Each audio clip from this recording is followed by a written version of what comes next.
Coming up on Jerusalem Dateline, an alleged Israeli airstrike hits the Iranian consulate in Syria, killing a top Iranian general. Ambassador David Friedman with straight talk about the recent UN ceasefire resolution. Plus, hundreds of humanitarian aid trucks crossing from Israel into Gaza daily. Who's getting the help? And holy days for Christians, celebrating the resurrection of Jesus and his appearance to the disciples in the days after. All this and more coming up on this edition of Jerusalem Dateline.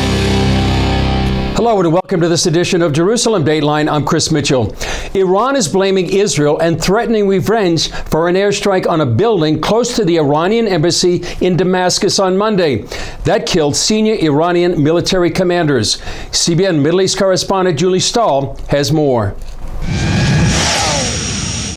The attack on the consulate building in the Syrian capital is considered an attack on sovereign Iranian territory. Israel has not claimed responsibility for the blast that killed General Mohammad Reza Zahedi, along with his deputy and 5 other Iranian officers.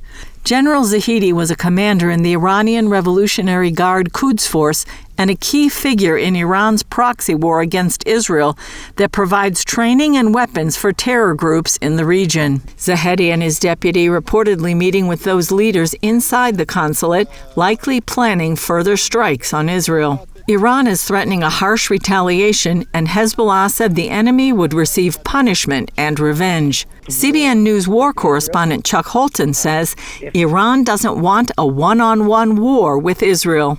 They want to continue with this proxy war through fighting Israel through the Houthis, through Hezbollah, and through Hamas. That includes sending weapons to terrorists inside biblical Judea and Samaria, also known as the West Bank. Israeli forces operating in the territories discovering weapons shipped by Iran. Massive amounts of explosives. They're starting to find mines, landmines, hand grenades, rockets, light anti-tank weapons, all sorts of weapons like that. And that bodes very poorly for Israel. If a force the size of the one from Gaza that struck Israel on October 7th came out of Judea and Samaria instead, the destruction and death toll could be much worse. Because it basically surrounds Jerusalem on 3 sides. If 1,500 bad guys had come across into Jerusalem and started going crazy, they could have easily killed a lot more people. They could absolutely wreak havoc in Jerusalem, the capital city. In Gaza, Israel says it's investigating the death toll of 7 international aid workers reportedly killed in an Israeli airstrike in central Gaza.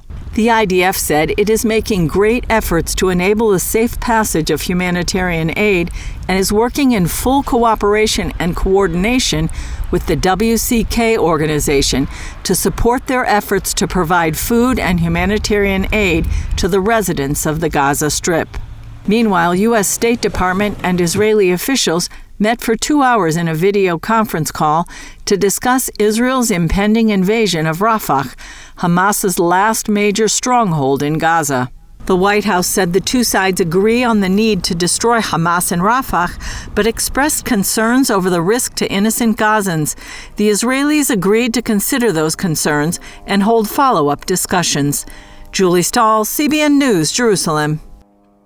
Former U.S. Ambassador David Friedman joined the chorus of outrage last week when the UN passed a Gaza ceasefire resolution that made no link to the release of the hostages. The U.S. did not vote against it, but only abstained. He explained his thoughts on this when we sat down with him recently. Ambassador Friedman, thanks for being with us on CBN News. What happened on March 25th at the UN, and why is it so important right now? Unfortunately what happened was the United States betrayed Israel. They supported the passage of a Security Council resolution that demanded a ceasefire, unlinked to the release of the hostages, and they passed a resolution that failed to condemn Hamas.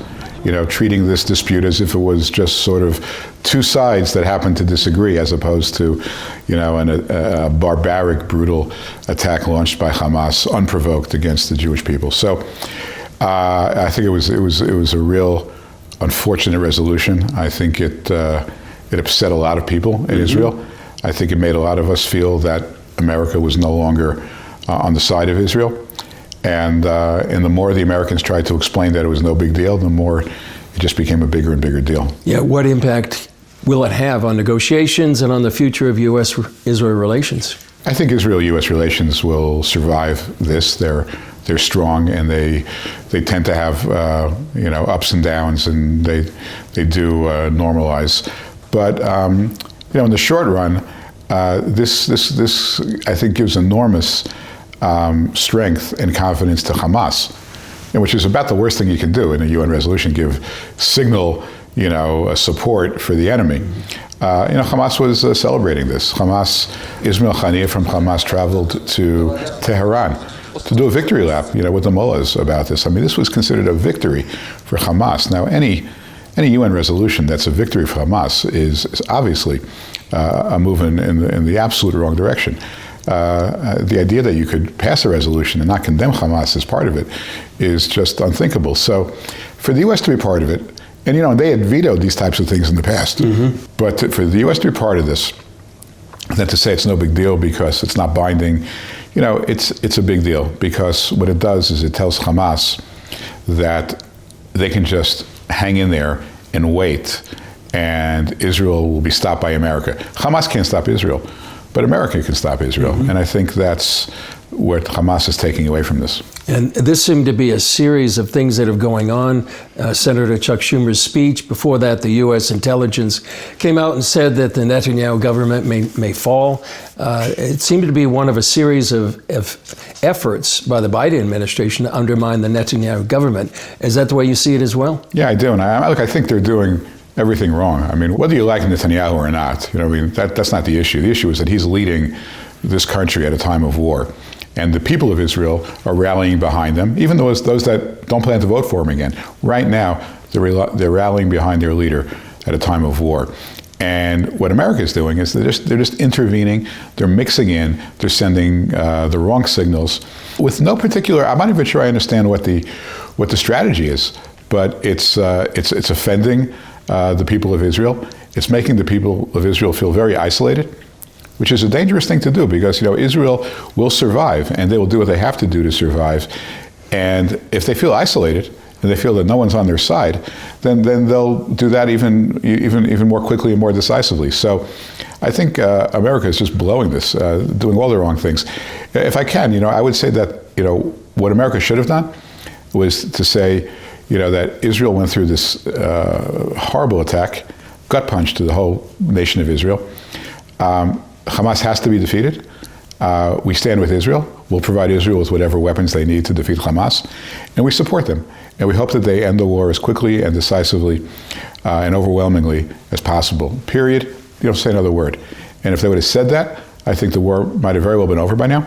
I think that Hamas would have gotten the message, the right message. I think the hostage process would have been in a better place. Hamas just keeps raising the price now because they see America as being on their side. So it's just been mangled from the beginning. Yeah. Final question, Ambassador. You're a man of deep faith, and Genesis 12 says, God will bless those that bless Israel, curse those that curse Israel. Does this put America in a difficult place from the Bible standpoint? I mean, look, I think that America is at its best when it stands with Israel. I think America is doing what's best for it strategically, as well as theologically when it stands for Israel. And so when America veers off course and abandons Israel, I think it's of course dangerous to the interests of the American people, and that's why so many Americans support Israel. Many people of faith, and then there are people who are not of faith who still see the relationship as being critical to their joint best interests. So it's decidedly against the interests of the American people. Yeah, Ambassador Friedman, thanks for joining us on CBN News. Thank you, Chris. It's a pleasure. Coming up, Is humanitarian aid getting into Gaza or not? We'll visit the Kerem Shalom crossing, where 8 trucks go from Israel into Gaza. There's no doubt that innocent people are suffering in Gaza. The major question remains, however, who's responsible? CBN Middle East correspondent Julie Stahl visited the Kerem Shalom border crossing to get a better idea of the aid moving into Gaza. Israel insists it is facilitating the movement of goods into the Gaza Strip. Colonel Elad Goren is in charge of the team monitoring and coordinating humanitarian aid deliveries. He says Israel is working to expand delivery and is attempting to do so by adding resources and having staff work longer hours. Israel is doing everything it can to mitigate the humanitarian consequences of Hamas's action in the Gaza Strip. The passage behind me leads to the gate to the Gaza Strip. Before the war, there were about 70 food trucks a day going from Kerem Shalom through that gate into Gaza. Now there's about 110 humanitarian aid trucks a day taking food into the Gaza Strip. In case of who is getting it, there are thousands of people. Hamas is not with uniform. They are civilians. We are moving trucks to the civilians, and the civilians are getting the food, and hopefully that will be a continuous process, mostly with the UN organizations and not other. And I hope that the UN will take responsibility over their steps. Goren says there's no limit on the amount of aid allowed in and blames any problems on the other side of the crossing. While we could see trucks entering and dropping off goods, piles of supplies waited to be distributed. Often, there is hundreds of trucks worth of aid waiting on the Gazan side to be picked up. That is the biggest obstacle to aid reaching Gaza in need. Even so, Goren tells CBN News aid groups keep asking for more without any specifics on how much is truly needed. Just keep saying more, and it doesn't matter if we will pass 1,000 trucks here and they won't able to collect it, they will say that there is a humanitarian crisis. Israel maintains 99% of the trucks go through after an inspection. The rest are held back to remove any questionable or harmful materials. The trucks that are rejected are sent back for repackaging because they contain materials that Hamas can use for their terrorist activities. These problems aren't new. In 2016, CBN News saw the complex realities of operating the Kerem Shalom crossing. Ami Shaked, coordinator at the time, told us they lived and worked under constant threat of attack. This crossing point had a bad history with attacks. In 2008, it was totally destroyed by attack of Hamas groups. In 2012, he was attacked by Jihad Global from Egypt, and Egypt is not far away from here, it's 100 meters. And between these things, he was attacked by rockets and mortars from Gaza side. Shaked also revealed how attempted smuggling of materials for Hamas existed back then. I can tell you that in the last months, we captured 2 kinds of important chemicals. Let's say that they're enough for 5,000 rockets. Israel also claimed Hamas would divert concrete shipments meant for rebuilding Gaza to construct the terrorists' attack tunnels. We found our cement on tunnels underground inside Gaza. Despite the obstacles, Israel says it remains committed to getting humanitarian aid to the people of Gaza as the conflict with Hamas continues. Julie Stahl, CBN News, Kerem Shalom Crossing, Israel.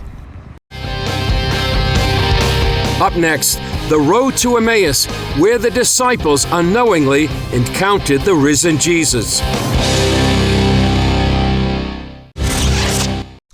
Jesus' resurrection is the most important event in the gospel story, but it doesn't end there. After Jesus came back to life, he appeared to his disciples throughout the Holy Land.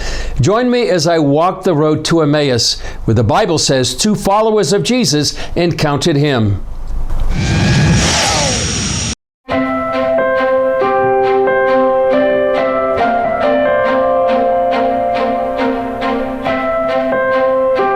Now behold, 2 of them were traveling that same day to a village called Emmaus, which was 7 miles from Jerusalem.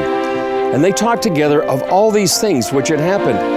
So it was, while they conversed and reasoned, that Jesus himself drew near and went with them. But their eyes were restrained so that they did not know him. And he said to them, "What kind of conversation is this that you have with one another as you walk and are sad?" Then the one whose name was Cleopas answered and said to him, "Are you the only stranger in Jerusalem? And have you not known the things which happened there in these days?" And he said to them, "What things?" So they said to him, "The things concerning Jesus of Nazareth, who was a prophet, mighty in deed and word before God and all the people, and how the chief priests and our rulers delivered him to be condemned to death and crucified him. But we were hoping that it was he who was going to redeem Israel. Indeed, besides all this, today is the third day since these things happened. Yes, and certain women of our company who arrived at the tomb early astonished us. When they did not find his body, they came saying that they had also seen a vision of angels who said he was alive. And certain of those who were with us went to the tomb and found it just as the women had said, but him they did not see. Then he said to them, "O foolish ones, and slow of heart to believe in all that the prophets have spoken. Ought not the Christ to have suffered these things and to enter into his glory?" And beginning at Moses and all the prophets, he expounded to them in all the scriptures the things concerning himself. Then they drew near to the village where they were going, and he indicated that he would have gone farther. But they constrained him, saying, "Abide with us, for it is toward evening, and the day is far spent." And he went in to stay with them. Now it came to pass, as they sat at the table with them, that he took bread, blessed, and broke it, and gave it to them. Then their eyes were opened, and they knew him, and he vanished from their sight. And they said to one another, "Did not our heart burn within us while he talked to us on the road, and while he opened the scriptures to us?" So they rose that very hour and returned to Jerusalem, and found the 11 and those who were with them gathered together, saying, "The Lord is risen indeed, and has appeared to Simon." And they told about the things that had happened on the road, and how he was known to them in the breaking of bread.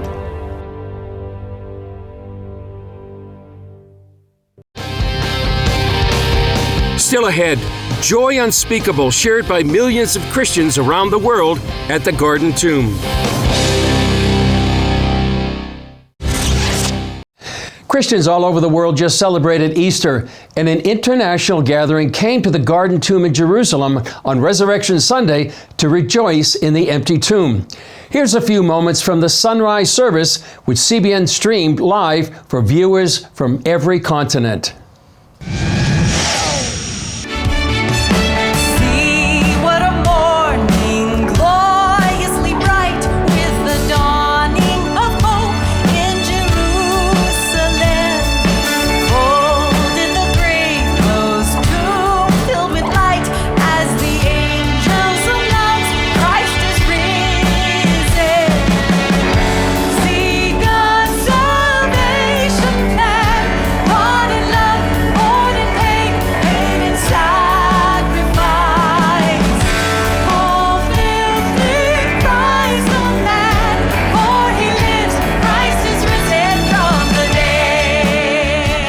We're here today to proclaim Jesus, our Savior, raised from the dead.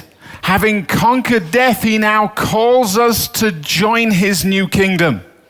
And we come to be able to celebrate that today. We came to remember 3 things this morning. Can you show me those 3 things? Are you ready? Come and see. Can you show me with your hands? Come and see. Are you ready? 1, 2, 3, show me. Come and see. Okay. Come and see. I don't know, whatever you choose. The next one is going to be go. It's going to be the opposite of come, okay? So go and tell. Are you ready? Show me. Go and tell. I'm watching you. Go and tell. Brilliant. Go and tell. The final one is rejoice and worship. You should be good at that this morning. Give me a rejoice and worship. Praise the Lord. If we come back to the feet of Jesus and we pour out our tears on his feet, and we give him all our heartaches and our troubles, then our worship will help us to rejoice.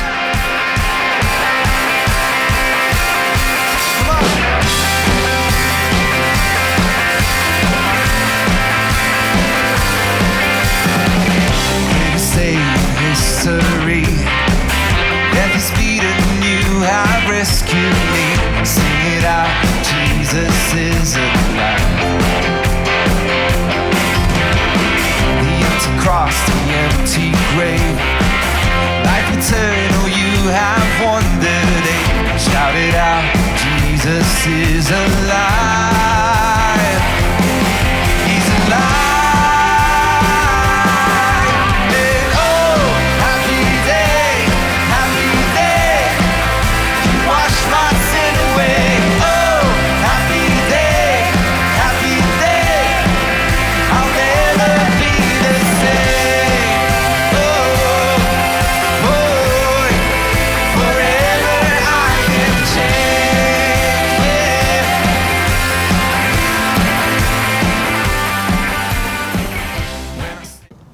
Well, that's all for this edition of Jerusalem Dateline. Thanks for joining us, and please keep Israel in your prayers.